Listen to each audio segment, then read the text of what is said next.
ಈಗಿನ ಯುವಕರಿಗೆ ಸ್ವಲ್ಪ ನೇಮು ಫೇಮು ಸಿಕ್ಕರೆ ಸಾಕು, ಕಾಲು ನೆಲದ ಮೇಲಿರುವುದಿಲ್ಲ, ನಾಲಿಗೆ ಮೇಲೆ ಹಿಡಿತಾ ಇರುವುದಿಲ್ಲ.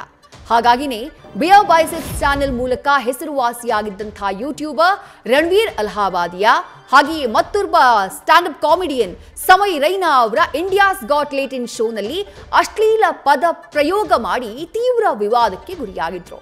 ಇದೀಗ ಯೂಟ್ಯೂಬರ್ ರಣವೀರ್ ಅಲಹಾಬಾದಿಯಾಗೆ ಸುಪ್ರೀಂ ಕೋರ್ಟ್ ತೀವ್ರ ತರಾಟೆಗೆ ತೆಗೆದುಕೊಂಡಿದೆ. ಬಹಳ ಅಶ್ಲೀಲವಾದ ಕಾಮೆಂಟ್ನ ಆ ಇಂಡಿಯಾಸ್ ಗಾಟ್ ಲೇಟೆಂಟ್ ಕಾರ್ಯಕ್ರಮದಲ್ಲಿ ಮಾಡಲಾಗಿತ್ತು. ಆಕೆ ಸುಪ್ರೀಂ ಕೋರ್ಟ್ ವರೆಗೂ ಕೂಡ ಹೋಗಿದೆ. ಅಲ್ಲಿ ಸುಪ್ರೀಂ ಕೋರ್ಟ್ ಹೇಳಿದ್ದೇನು? ರಣವೀರ್ ಅಲಹಾಬಾದಿಯಾಗಿ ಸುಪ್ರೀಂ ಕೋರ್ಟ್ ತೀವ್ರ ತರಾಟೆಗೆ ತೆಗೆದುಕೊಳ್ತು. ಸೆಕ್ಸ್ ಬಗ್ಗೆ ವಿವಾದಾತ್ಮಕ ಹೇಳಿಕೆಯನ್ನ ರಣವೀರ್ ಏನ್ ಕೊಟ್ಟಿದ್ರು ಆ ವಿಚಾರಕ್ಕೆ ಸಂಬಂಧಪಟ್ಟ ಹಾಗೆ ಸುಪ್ರೀಂ ಕೋರ್ಟ್ ಆಕ್ರೋಶವನ್ನ, ಅಸಮಾಧಾನವನ್ನ ವ್ಯಕ್ತಪಡಿಸಿದೆ. ನೀವು ಬಳಸಿದ್ದು ಅಸಭ್ಯ ಹಾಗೂ ಅಶ್ಲೀಲ ಪದ ಅಲ್ಲದೆ ಮತ್ತೇನು ಅಂತ ಹೇಳಿ ಸುಪ್ರೀಂ ಕೋರ್ಟ್ ಪ್ರಶ್ನೆ ಮಾಡಿದೆ. ರಣವೀರ್ ಹಾಗೆ ಆತನ ಸ್ನೇಹಿತರಿಗೆ ಛೀಮಾರಿಯನ್ನ ಹಾಕಿದೆ ಸುಪ್ರೀಂ ಕೋರ್ಟ್.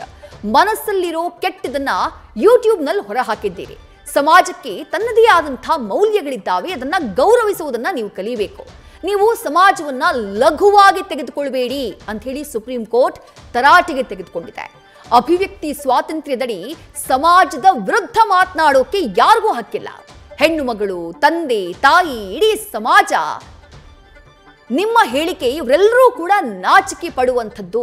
ಸಮಾಜವನ್ನ ಲಘುವಾಗಿ ತೆಗೆದುಕೊಳ್ಳೋಕೆ ಹೋಗಬೇಡಿ ಅಂತ ಹೇಳಿ ರಣವೀರ್ ಅಲಹಾಬಾದಿಯಾ ಹಾಗೆ ಆ ಇಂಡಿಯಾಸ್ ಗಾಟ್ ಲೇಟೆಂಟ್ ಶೋನಲ್ಲಿದ್ದಂತಹ ಆತನ ಸ್ನೇಹಿತರಿಗೆ ಸುಪ್ರೀಂ ಕೋರ್ಟ್ ತರಾಟೆಗೆ ತೆಗೆದುಕೊಂಡಿದೆ. ಜೊತೆಗೆ ಇಂಡಿಯಾಸ್ ಗಾಟ್ ಲೇಟೆಂಟ್ನ ಕಾರ್ಯಕ್ರಮಗಳನ್ನ ಪ್ರಸಾರ ಮಾಡುವುದಕ್ಕೂ ಕೂಡ ತಡೆಯನ್ನ ನೀಡಿದೆ ಸುಪ್ರೀಂ ಕೋರ್ಟ್. ಮುಂದಿನ ಆದೇಶದವರೆಗೂ ಯಾವುದೇ ಕಾರ್ಯಕ್ರಮವನ್ನ ಅಪ್ಲೋಡ್ ಮಾಡಬಾರದು ಅಂತ ಹೇಳಿ ಬಹಳ ಖಡಕ್ ಆಗಿ ಹೇಳಿದೆ.